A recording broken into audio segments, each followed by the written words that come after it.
Assalamualaikum warahmatullahi wabarakatuh. Bismillah, alhamdulillah, wassalatu wassalamu ala rasulillah Sayyidina Muhammad ibn Abdillah wa ala alihi wa sahbihi wa mawalah. La hawla wa la quwata illa billah, amma ba'd.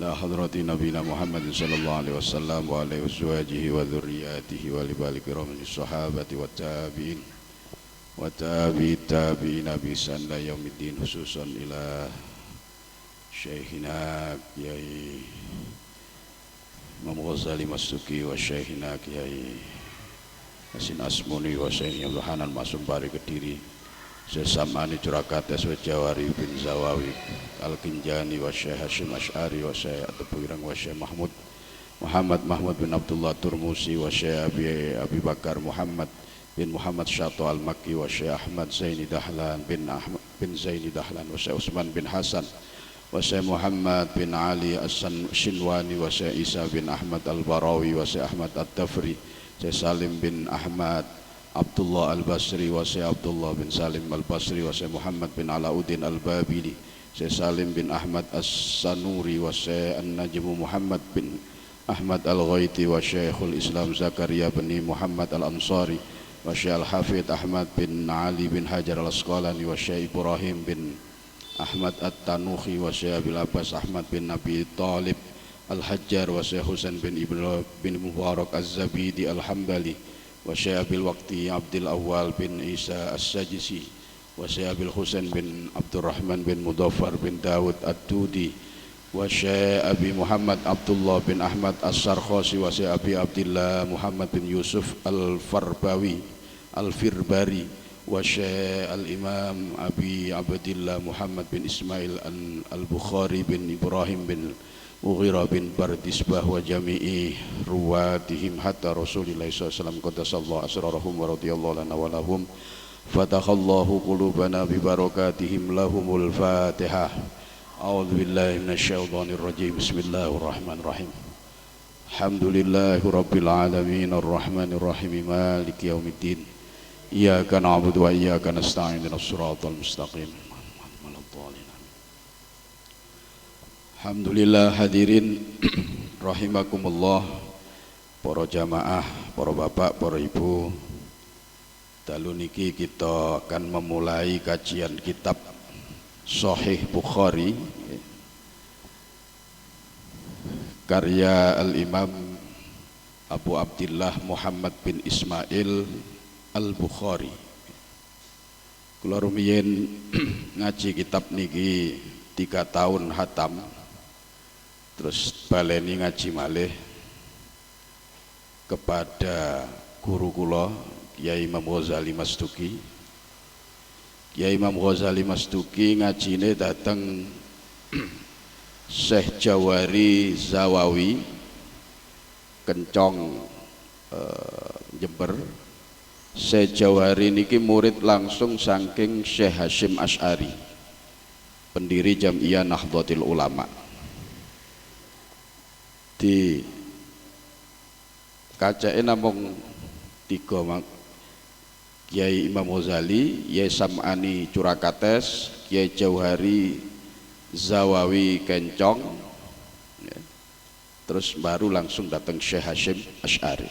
Syekh Hashim Ash'ari meguru datang Syekh Mahmud bin Abdullah At-Turmusi Al-Jawi Al-Makki, ulama tanah Jawi yang menjadi imam besar di Makkah, menjadi gurunya para ulama-ulama di Makkah.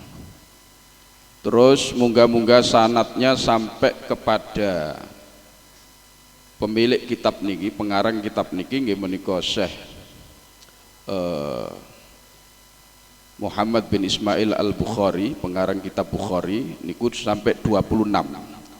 Diturun datang kula 27 sampai kepada Syekh Al-Imam Al-Bukhari itu 26 berarti.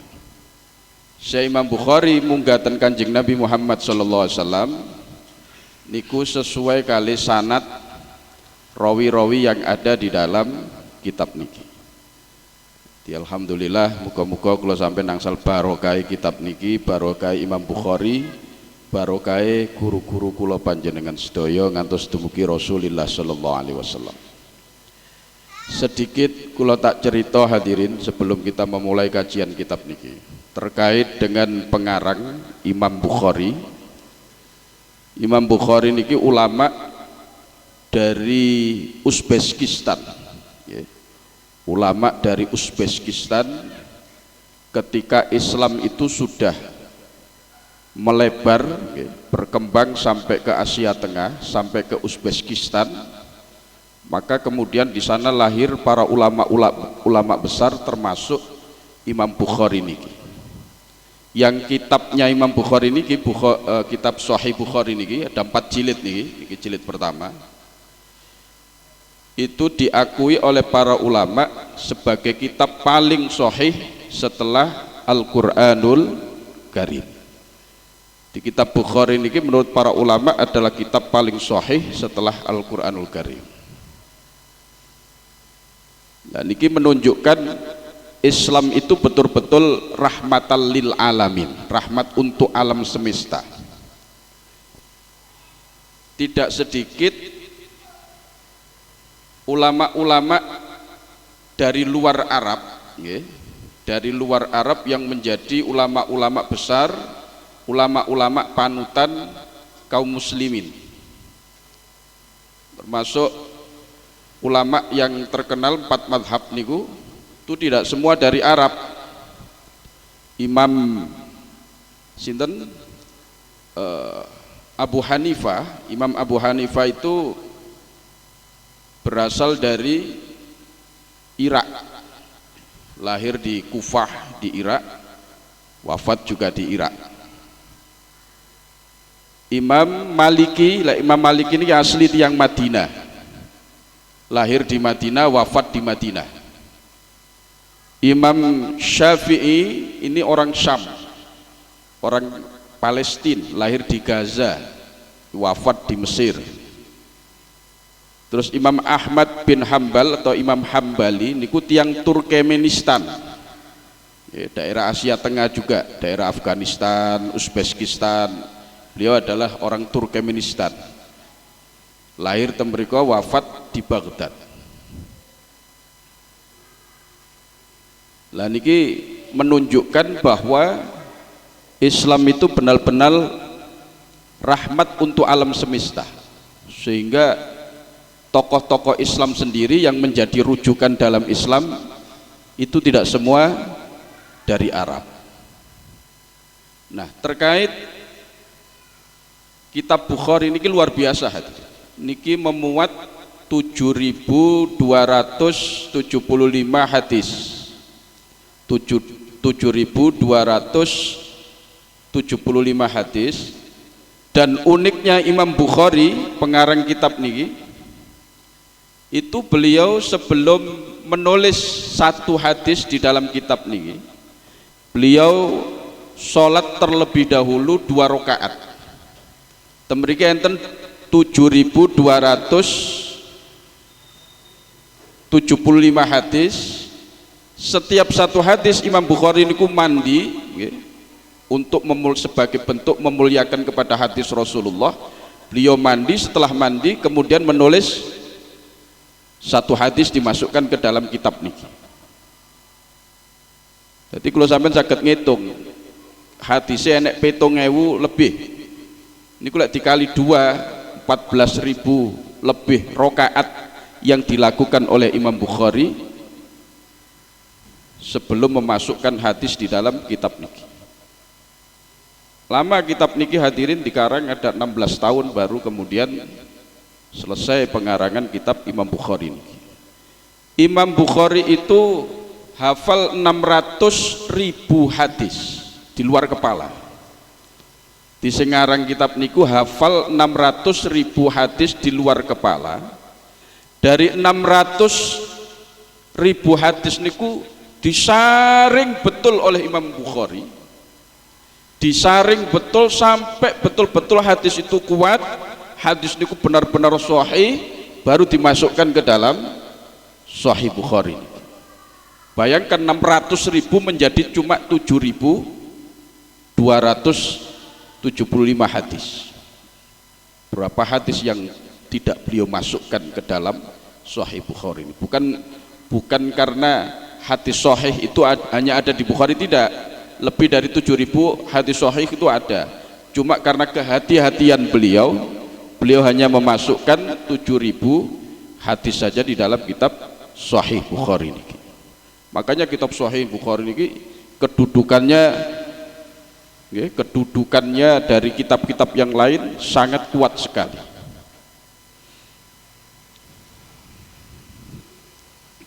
Beliau lahir tahun 194 Hijriah.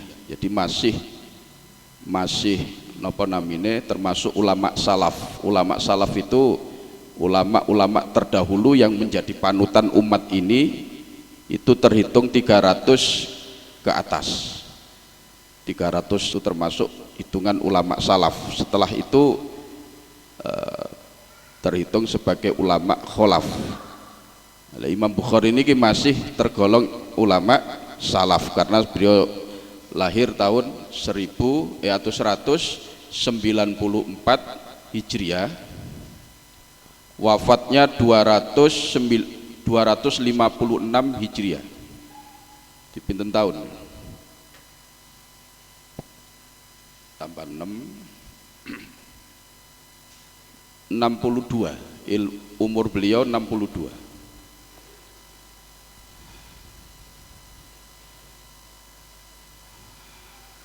Mugi-mugi kita sekali lagi angsal barokah kitab niki. Monggo sakniki kita memulai kajian terkait dengan hadis dalam kitab Bukhari niki. Bismillahirrahmanirrahim. Qala al-muallifu rahimahullahu taala nafa'ana bi ulumihi wa amaddana fid dharain amin.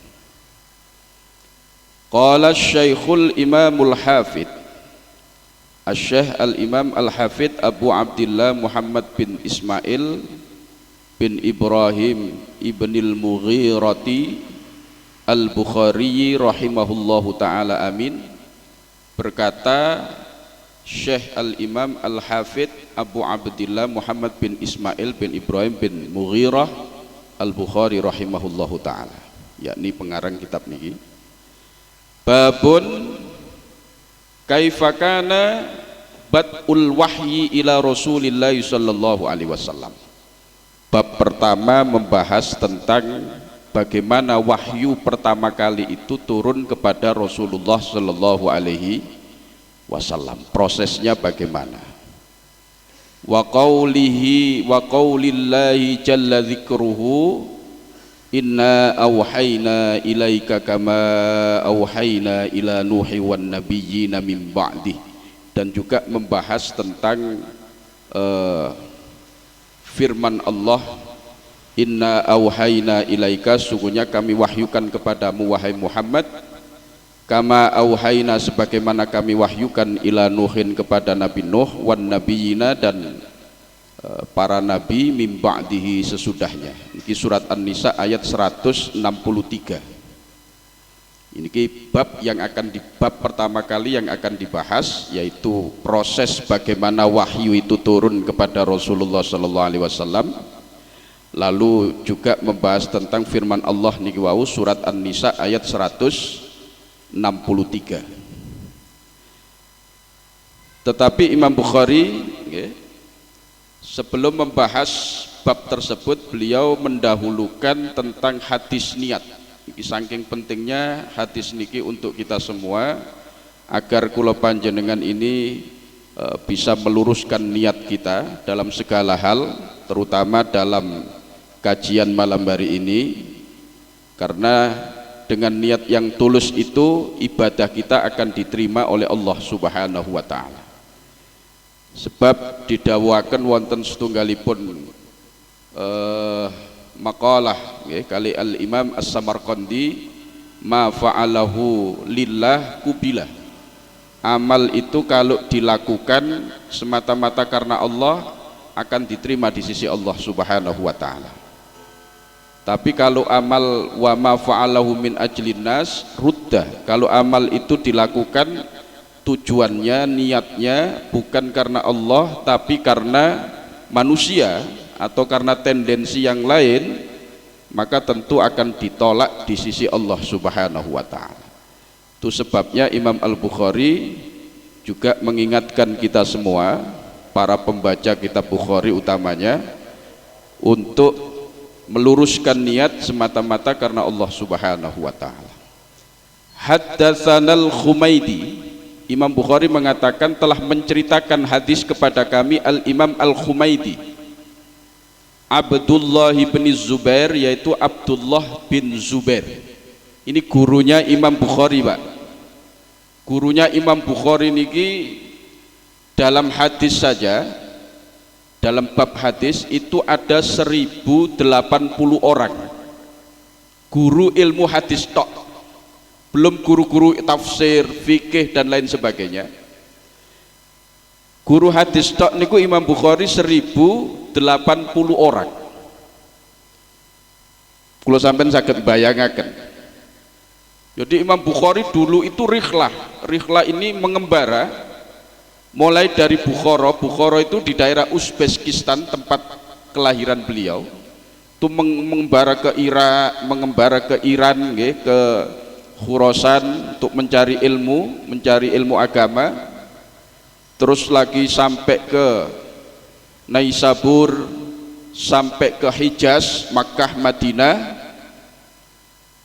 Itu kelilingi kali Imam Bukhari. Ulama-ulama yang kredibel, ulama-ulama yang alim diguroni kali Imam Bukhari. Jumlah totalnya guru beliau kalau tidak salah itu 1700 orang. Kalau sampai ngaji guru situ gak tutup dadakno. Imam Bukhari niku oleh meguru sampai 1700. Wong niku tambah akeh guru nih, pokok guru temenan, alim dais dalam hal agama. Semakin banyak keberkahannya, semakin banyak gurunya, semakin banyak keberkahannya. Di dalam hal ilmu, semakin banyak guru itu semakin lebih baik. Guru yang belajar langsung kalau sampai ngeten niki hadir di majelisnya, Pak. Mboten guru lewat WA, guru lewat YouTube, mboten. Niki nggih guru cuma kurang memenuhi syarat karena kita tidak hadir di majelis taklimnya. Keberkahan itu turun di majelis taklim.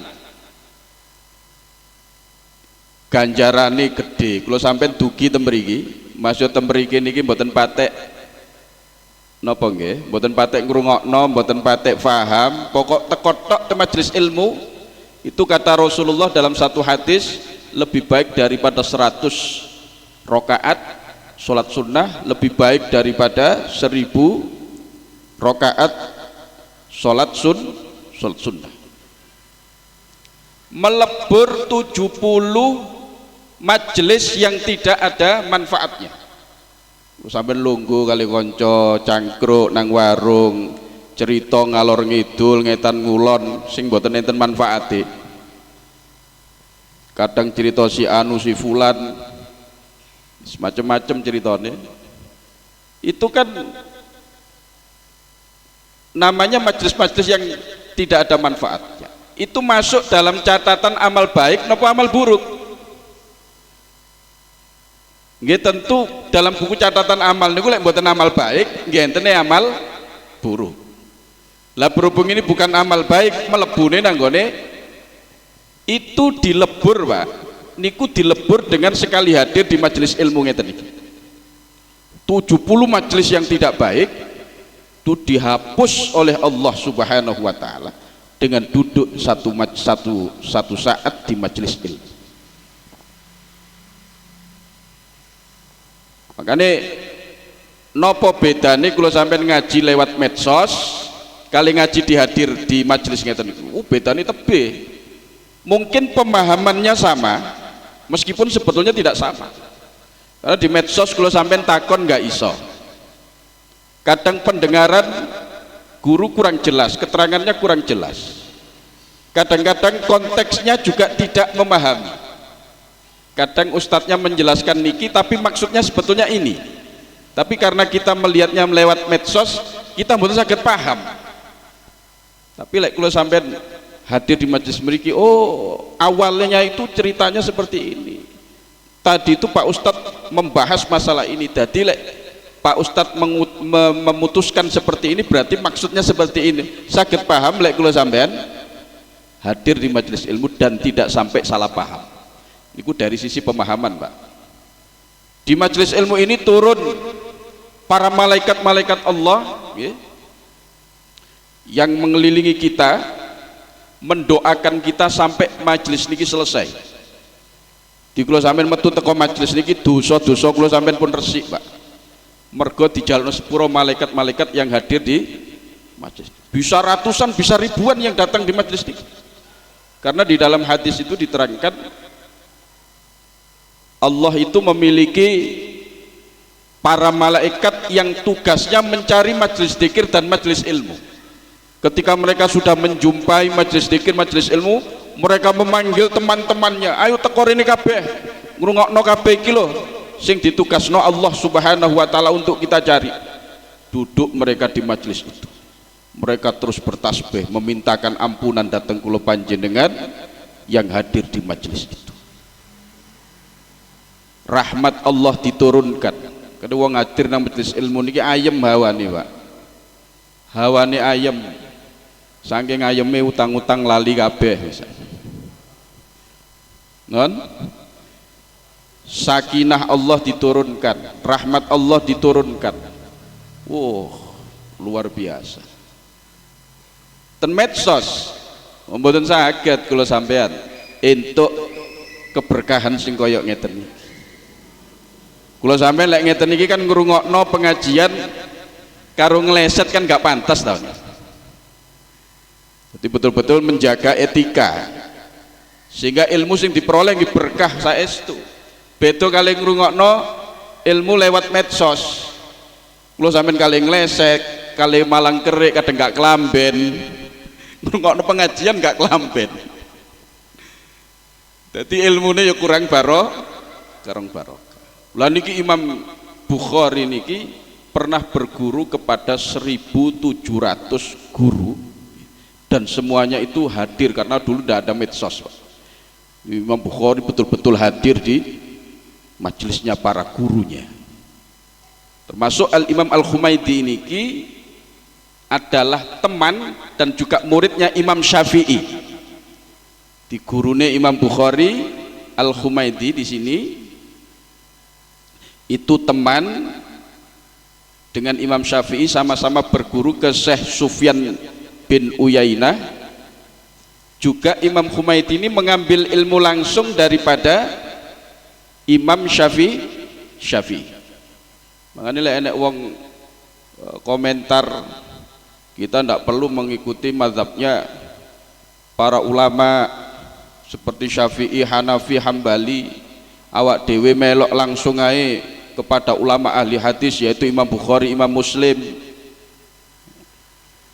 Jadi gak gelem mazhab karpe langsung hadis, Quran hadis. Quran ini mengambil hadis Bukhari. Padahal Imam Bukhari sendiri mazhabnya melok Imam Syafi'i. Gila ketara wong gak tahu ngaji ngoten. Pun kita teruskan. Haddatsana Sufyanu, Syekh Humaidi mengatakan telah menceritakan hadis kepada kami Syekh Sufyan, yakni Syekh Sufyan bin Uyainah. Qal, Syekh Sufyan berkata, haddatsana Yahya bin Sa'idin al-Ansari. Qala akhbarani Muhammad bin Ibrahim at-Taimi annahu sami'a Alqamah bin Waqqas al-Laisiyya yaqulu sami'tu Umar bin al-Khattab radhiyallahu anhu alal minbari, sampai kepada sanadnya kepada Alqamah bin Waqqas al-Laisi. Syekh Alqamah bin Waqqas al-Laisi berkata, aku mendengar langsung dari Sayyidina Umar bin Khattab di atas mimbar. Sayyidina Umar bin Khattab qal berkata, sami'tu, aku mendengar langsung Rasulullah sallallahu alaihi wasallam dari Rasulullah sallallahu alaihi wasallam. Yaqulu, Rasulullah bersabda, innamal a'malu bin niyat. Sesungguhnya sahnya amal itu karena niat. Amal itu sah kalau ada niatnya. Amal apapun, sholat, puasa, wudhu dan seterusnya, semuanya itu tidak sah kalau tidak diiringi dengan niat. Hadis niki menurut Imam Syafi'i, Pak. Ulama-ulama sepakat, Imam Syafi'i, Imam Hambali, Imam siapa namanya, Ibnul Mahdi, Imam Ibnul Madini, Abu Dawud, Ad-Daruqutni sepakat hadis ini adalah sepertiganya ilmu. Hadis ini sepertiganya ilmu. Karena hadis ini masuk dalam semua bab ibadah. Poso kudu ono niate, gak ono niate gak sah. Haji umroh harus ada niatnya. Kata Imam Al-Baihaqi, dari mana hadis ini dikatakan sepertiganya ilmu? Imam Baihaqi menjelaskan, karena perbuatan manusia, ibadah itu kan bagian dari perbuatan manusia. Ibadah ini lek diklasifikasi, ini ada 3. Ada ibadah yang menggunakan ranah batin, hati, contohnya niat. Niat itu adanya di hati. Ada ibadah yang menggunakan lisan, berzikir, ngaji, koyok ngeten iki ndamel lisan. Ada ibadah itu yang ranahnya perbuatan, haji, sholat, puasa, ranahnya anggota, gerakan anggota tubuh. Berarti niat itu ranahnya hati, lah sedangkan amal itu ada 3 itu, hati, lisan, dan anggota tubuh. Berarti sepertiga dari 3 hal itu. Sepertiga dari itu. Dan di antara 3 niku, hati, lisan, dan gerakan tubuh, itu hati yang memiliki ranah paling utama.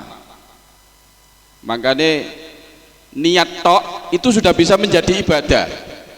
Niat tok meskipun tidak terlaksana itu sudah menjadi ibadah. Contohnya ngeten, panjenengan mangke dalu niat, kok bengi aku tak tahajud, tak sholat 100 rakaat misalnya, Pak. Nanti malam saya akan bangun sholat 100 rakaat. Tilem pun dipersiapkan, tilem. Mungkin baker, dua baker atau jame, alarme di setel. Begitu malam hari tiba, ternyata alarme mboten muni, duko salah nyetel menawi jame. Baker gak muni sampai keturun sampai subuh. Itu sudah mendapat pahala sama dengan tahajud, sesuai dengan niatnya, cuma mendapatkan 1 pahala. Lek misalnya begini niku wau tangi sakit ngelampai, maka dilipat gandakan minimal 10. Tapi meskipun tidak tangi, cukup niat saja seperti tadi itu sudah dapat pahala di sisi Allah. Artinya niat saja itu sudah bisa menjadi pahala ibadah tersendiri. Pak winginane niku tiyang niat berangkat umroh, berangkat haji, wis niat, wis bayar, wis lunas, sudah ditentukan tahun ini berangkat, dadak kena pandemi, wah akhirnya ditunda kabeh sampai saat ini durung budal. Niat mereka kemarin itu tidak sia-sia, itu ada nilai di sisi Allah. Podo kali pun budal haji, podo kali budal haji lan hajine diterima, diterima. Lek misalnya budal temenan durung karuan diterima,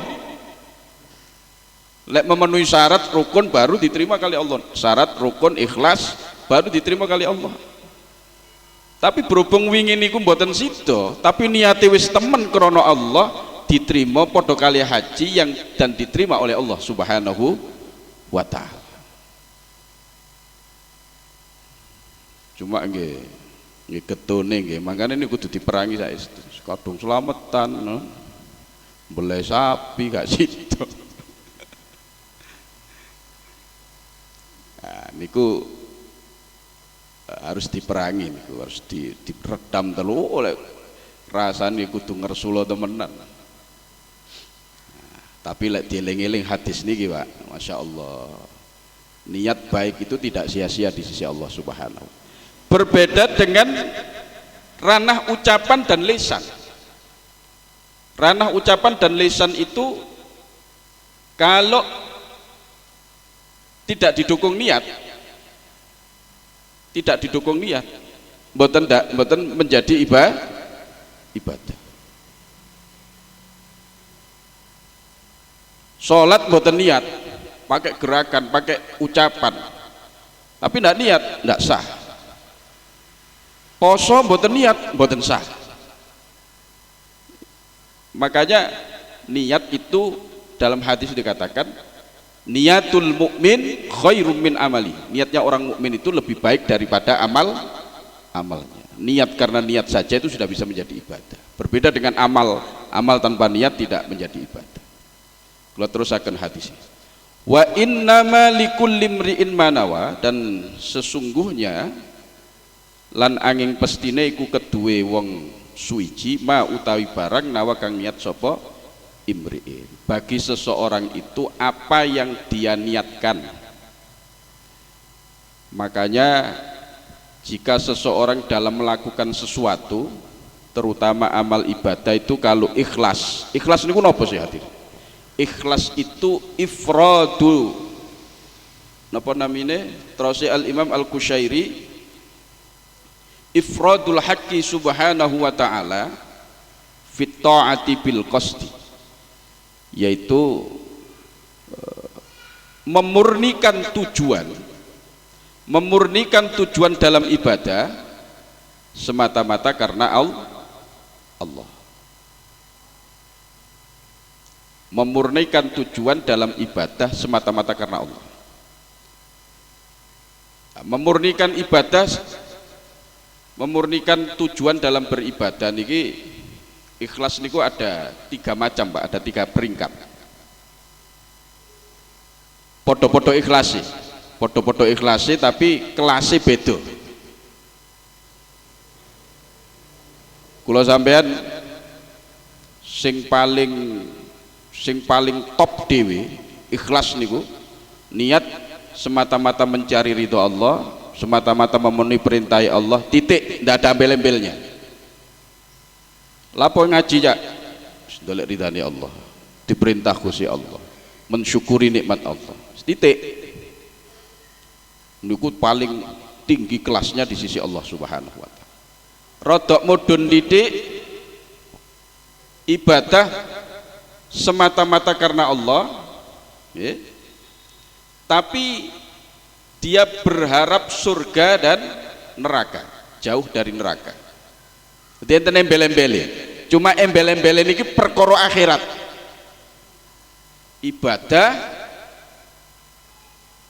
tapi motivasinya ini disembah Allah, niatnya kepada Allah, beribadah itu kepada yang lain, tapi motivasinya pahala dan selamat dari neraka.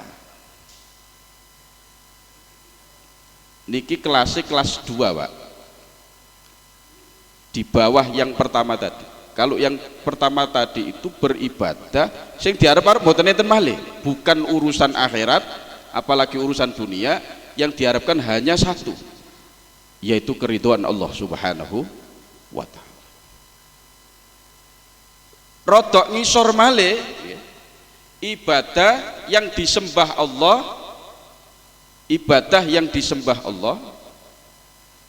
tujuannya kepada Allah, tapi ada harapan kesuksesan urusan duniawi. Apa sampean kok tahajud? Ya salat ibadah nang Gusti Allah. Lah iya. Selain nang Allah apa? Iki lho dodolan ben rodok rame rek lho. Niku ana embel-embele donya. Tapi pun apik niki, Pak. Pun apik tapi nggih kelas ngisor dhewe. Tapi syaratnya embel-embele kudu halal. Embel-embel haram mboten angsal. Nah, ini peringkat keikhlasan, Pak. Kalau selain itu maka tidak masuk dalam kategori ikhlas, maka tidak ada nilainya di sisi Allah Subhanahu wa Ta'ala. Lek misale enten tiyang ibadah hadirin niate bercabang yuk no. Ya ibadah tapi juga kan ada nilai bisnisnya. Nah, niate nggih ibadah tapi ada nilai duniawinya. Tujuannya bercabang. Nggih ndolek napa niat beribadah tapi juga niat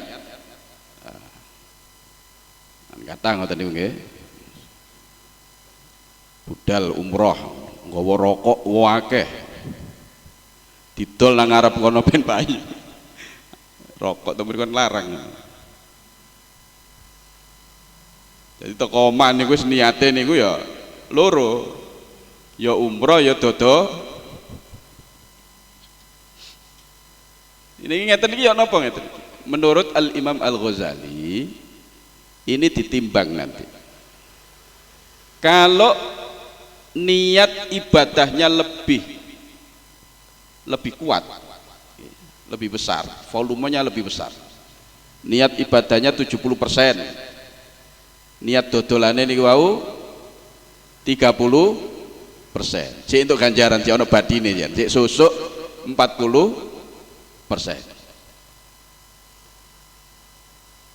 Lek lebih gede niat dodolane, niat bisnisnya, niat duniawinya, maka tidak dapat pahala sama sekali. Kenapa berangkat haji? Wah, awak dhewe mari ngene nyalon DPR rek. Golek jenenge ditulis nang baliho-baliho ono hane iku kan ya lebih larang ah. Lebih bisa menarik simpati. Oh, berarti budal hajine niku niate ndolek popularitas. Ternyata niatnya lebih dominan ndolek popularitas ini daripada niat haji ini, maka tidak dapat pahala sama sekali di sisi Allah Subhanahu wa Ta'ala. Jangankan lebih dominan niat duniawinya 50-50, niat hajinya 50%, niat popularitasnya itu juga 50%, tidak ada pahala sama sekali di sisi Allah Subhanahu wa Ta'ala. Jadi kuncinya nih gua hadirin, kuncinya sebelum kita melakukan apapun ditata niat kita, ditata niat kula panjenengan. Makanya ulama-ulama dulu mengarahkan kita untuk menata niat niku sebelum kita melakukan ibadah apapun. Kita dianjurkan membaca niku, ilahi anta maksudi waridhoka matlubi. Ilahi wahai Tuhanku, anta maksudi, engkaulah yang menjadi tujuanku, waridhoka dan keridhoanmu, matlubi yang aku cari. Nah, niki ajengi salat, ajengi napa mawon diluruskan niat kita dengan ucapan tadi itu. Dengan bacaan niku, ilahi anta maksudi waridhoka matlubi. Supaya hati niku eling kembali, ingat kembali bahwa tujuan kita semata-mata hanya Allah dan mencari ridho Allah Subhanahu wa Ta'ala. Kantun sekedhik hati saya kalau terusaken.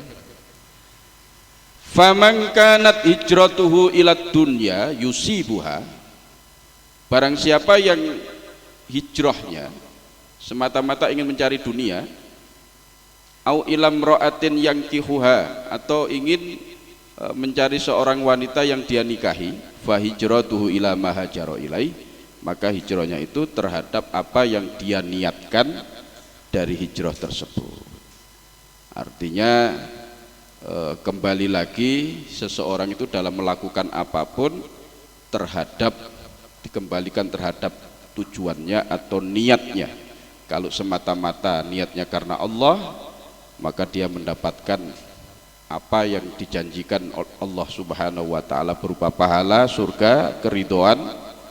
Tapi kalau niatnya selain Allah Subhanahu wa taala, maka dia tidak mendapatkan apapun di sisi Allah Subhanahu wa taala.